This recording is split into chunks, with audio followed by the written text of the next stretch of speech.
Assalamualaikum warahmatullahi wabarakatuh. Apa kabar hari ini adik-adik semuanya? Semoga kita semuanya diberikan kesehatan di tengah masa pandemi ini dan juga kita diberikan keberkahan hidup dalam menjalani kehidupan sehari-hari.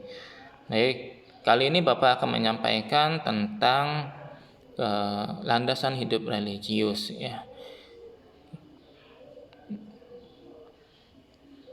Tentu ada yang bertanya apa itu landasan hidup religius?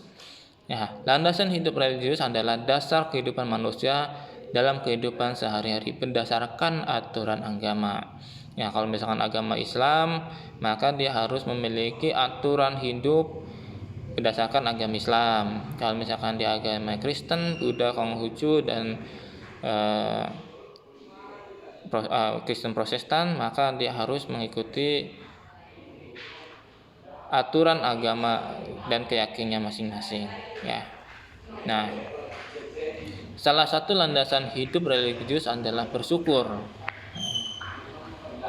Bersyukur tersebut adalah maksudnya semua pemberian Tuhan, baik itu kesehatan, kita harus bersyukur, baik itu kecerdasan, kita bisa bersekolah, kita bisa membeli buku, membeli sepatu, memiliki seragam sekolah, itu adalah nilai-nilai yang diberikan Tuhan kepada kita dan kita harus wajib bersyukur terhadap nikmat dan karunia Tuhan yang telah diberikan. Ya, termasuk kita bisa sehat, bisa bernafas dengan lega, kita harus bersyukur. Berapa banyak orang yang sakit di sana, ya, dia tidak bisa melakukan aktivitas apa-apa, ya, dan kita masih bisa melakukan aktivitas belajar, melakukan aktivitas mengembangkan pengetahuan dan wawasan, dan itu adalah harus kita syukuri sebagai karunia dan nikmat Tuhan yang diberikan kepada kita. Ini adalah video, silakan kalian tonton, kalian resapi, kalian pahami, kalian ambil pelajaran dari video tersebut.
Nah,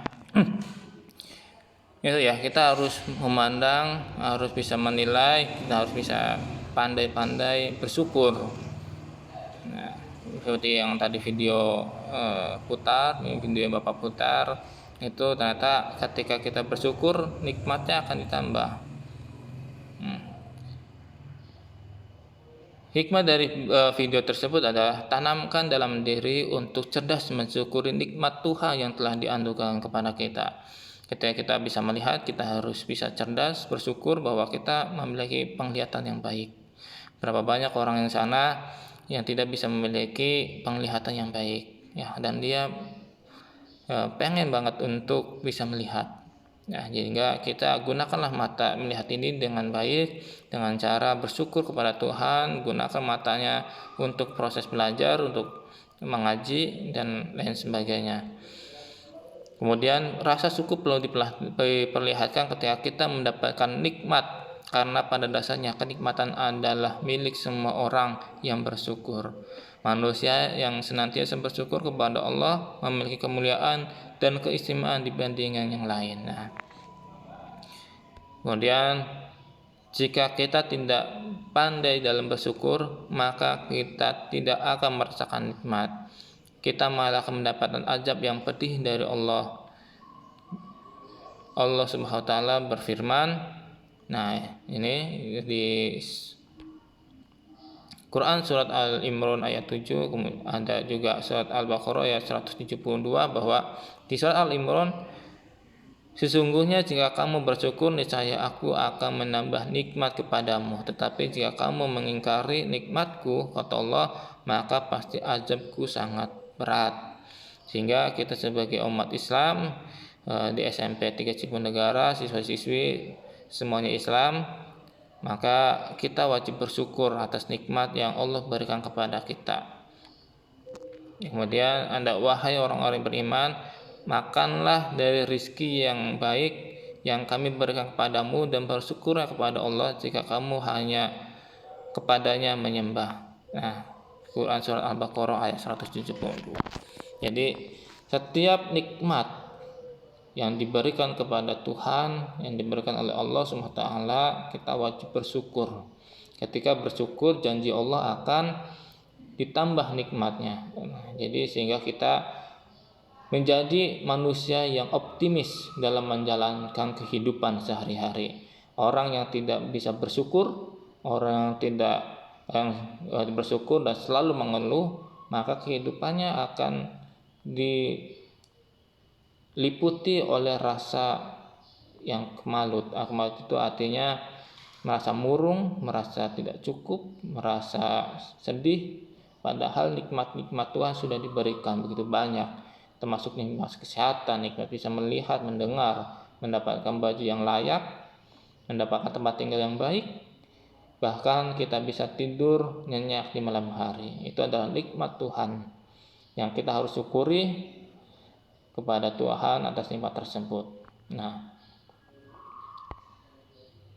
ada 3 hal dalam bersikap untuk bersyukur atas nikmat Tuhan Yang Maha Esa. Yang pertama, secara pribadi harus mengakui telah menerima nikmat dari Allah. Ya, tadi ya, kita harus mengakui bahwa kita bisa menikmati, bisa menjalani proses pembelajaran hari ini dengan sehat, dengan hati yang senang, yang memiliki kuota internet, dengan memiliki HP, dan bisa mengakses video tersebut. Itu adalah nikmat. Berapa banyak orang di luar sana yang tidak memiliki internet, tidak memiliki kuota, sehingga tidak bisa mengikuti proses pembelajaran, tetapi mereka memiliki semangat untuk belajar, yaitu datang ke sekolah untuk bisa mengikuti proses pembelajaran hari ini. Jadi itu kita harus nikmatin, kita harus bisa bersyukur atas nikmat yang Allah berikan kepada kita. Yang kedua, secara ucapan kita mengucapkan syukur atas nikmat Tuhan tersebut serta merasakan nikmat Tuhan tersebut. Tadi ya, kita harus, yang dari Bapak sampaikan, kita harus bisa merasakan. Setelah kita bisa merasakannya, kita harus bisa melafazkan alhamdulillah, terima kasih ya Allah. Allah, Engkau telah memberikan nikmat yang begitu banyak serta karunia yang begitu luar biasa yang diberikan kepada kita. Nah, itu ya, kita harus bisa mengucapkannya dan meresapi ucapan tersebut. Kemudian ketiga, menjadikan nikmat itu sebagai pendorong untuk lebih giat beribadah kepada Allah. Nah, ketika sudah kita merasakannya, kita mengucapkannya, maka langkah selanjutnya, nikmat tersebut harus bisa membawa kita lebih baik, yaitu menjadi manusia yang bertakwa kepada Tuhan Yang Maha Esa, manusia yang bisa menjalankan ibadah-ibadah yang diatur oleh agama Islam. Nah, jadi kita harus bisa menjalankan aturan-aturan agama tersebut. Jika Islam, maka lakukanlah sholat 5 waktu dengan tidak meninggalkannya. Berpuasa di bulan Ramadan, bersedekah, bersyukur atas nikmat Tuhan tersebut. Nah,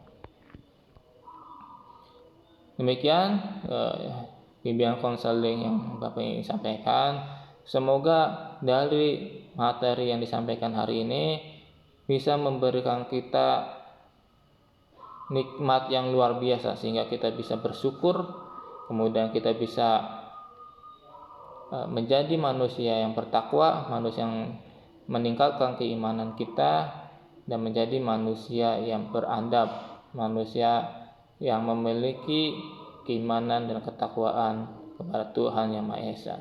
Demikian, billahi taufiq wal hidayah. Wassalamualaikum warahmatullahi wabarakatuh.